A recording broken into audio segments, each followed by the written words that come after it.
Good morning, Latha, and nice to be back on the video with you. See, last time we had met about a month back, and I had said that there are four main differences between our customer profile compared to the normal other bank profile.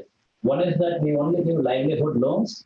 We don't do consumer loans. Second is that 90% of our customers are in the informal economy and who are into daily use products and services. Third is that we are a sole banker to almost all our customers. We are the sole banker. And fourth is that we don't have DSAs at all. So we always source customers directly and through customer referrals. What all this really means is that we understand our customers and we really have a lot of understanding with what our customers do. So last time in April, May, when we had a moratorium of over 90%, we were not really worried because we were in touch with our customers and we know that whenever the lockdown opens, whenever they come back to starting their business and starting to earn their money, they will pay us back. And in the month of June, we could see that when people started coming back to business, our number of customers who took the moratorium dropped from over 90% down to 50%. And July, August, as the country opens up more, we expect more of them to start paying the July and August EMIs. And finally, by end of August, those who are still not able to pay because they have still not started their business for whatever reason, they will then be put to under the RBI guideline that they will be paying those few EMIs at the end of the transaction. So that's the situation where we are in, and this 50% moratorium is a big improvement over the 90 plus that we had in the month of April and May, and we'll have to see how it goes going forward.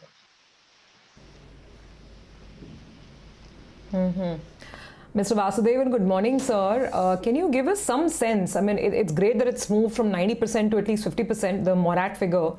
But some idea of how much of this could slip into NPAs and an indication of how you're looking at your credit costs for this year? In terms of slipping into NPA, we are not, we have a DRHP file, so we are not really permitted to, kind of give future guidance at this point in time. But the reality is that these customers have been with us for a long time, and we have been, these customers are probably with us for quite a few years. And if you look at our LTV, which we have put out in our presentation also, our average LTV for our small business loan comes to less than 40%.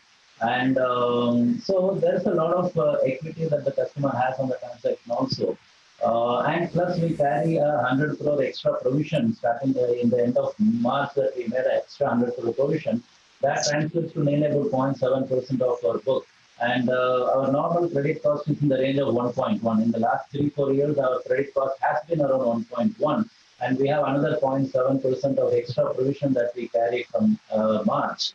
So up to a 2% credit cost is something that we are kind of, our normal business itself is kind of factored in. And we'll have to really see whether it will go beyond that. But the point is really, as I mentioned, we are in touch with all our customers. In fact, we have about 2.5 million customers. In the month of between May and June, we have actually touched base with every single one of them, every one of them. And so we understand the situation and we are willing to work with them and guide them in terms of what is the best in their interest as well as in the bank's interest.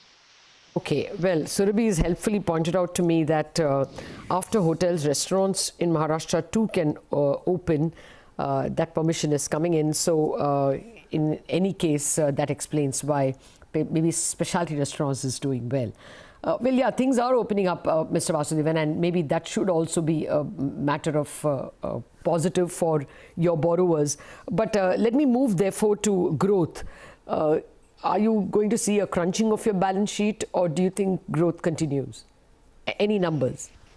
Yeah, see, in the last 3 years, our average annual growth has been around 35%. And as I have mentioned earlier in all these forums, we are really lending to a segment which is highly underserved. Highly means really underserved. I don't even want to give you the level of underservicing of the loan requirement because it runs into lakhs of crores. And that is why we are able to grow at 35-40% consistently year on year. The demand remains. There is nothing that has happened to the demand. The demand remains. The question is only how much we want to kind of lend. And if you see my June disbursement, it's around 460 crores. It is nearly 43% or 45% of our normal pre-COVID monthly disbursement. So I think in a matter of maybe 4 to 5 months, our disbursement may come back to the pre-COVID levels. Um, so in terms of growth for the balance sheet growth for the year is something that I don't think we will go down. Whether it will be a 10% or anything above that 20% and all that, I don't want to guess right now. But all I can say is that so long as we are comfortable with our asset quality, the opportunity to grow is just kind of very large in the segment that we are. Okay. Can you give us a word on your capital? Will you be raising, and when is the listing likely? Yeah, so we have filed a DRHP. It's for 1,000 crore issue size that we have filed with a possible 200 crore of pre-IPO that's there in the DRHP. So we are in touch with our merchant bankers, and whenever they believe that it's an opportune time, and we have all the approvals in place. We have the SEBI approval in place for the DRHP. So whenever the bankers advise us that if the market is right and there's demand for our issue, we should open it very fast. And in terms of our deposit also, if you see our deposit growth has been very strong in this first quarter. We had a quarter-on-quarter growth of 11% in our deposit. I mean, there was a fear that post-moratorium on S-bank deposit, whether small banks like us will suffer on deposit. But actually, it's been the opposite. We had a very strong growth in our deposits in the first quarter at 11% quarter-on-quarter. And our digital has been very strong. We have been able to acquire more than nearly about 2 times of what we normally used to acquire pre-COVID through our digital offerings. And we have just launched the video KYC last week. That helps further in terms of converting the online accounts into a full KYC account. So I think overall liquidity is not an issue in terms of capital. We are very comfortable. We have 23% capital adequacy even at this point in time. And whenever the demand is correct, then we'll probably come with IPO very fast. All right. Thank you very much, Mr. Vasudevan, for joining us with those details on how Q1 turned out and what is your best expectations for the FY21. At the moment, the markets are opening with a fair, decent amount of green, and the Nifty Bank as well, 0.25% higher. Anuj. Yes, it is, but let's see how it opens, because the SGX Nifty is still a bit soft. Financials clearly doing well. HDFC Twins, the main reason why the Nifty is in the green. Let's take the 9-10 calls then. Ashwini, if we open here, is there any index trade, and what's the 9-10 stock call?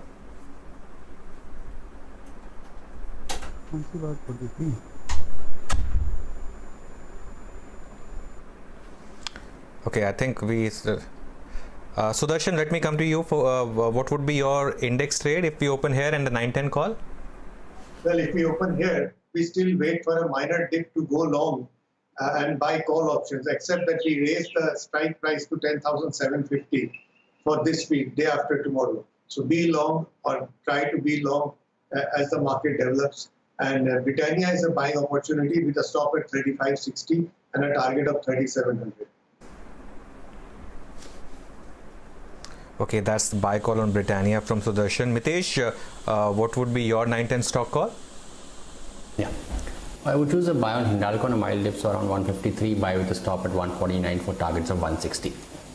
Okay, thanks for that. Is Ashwini back with us?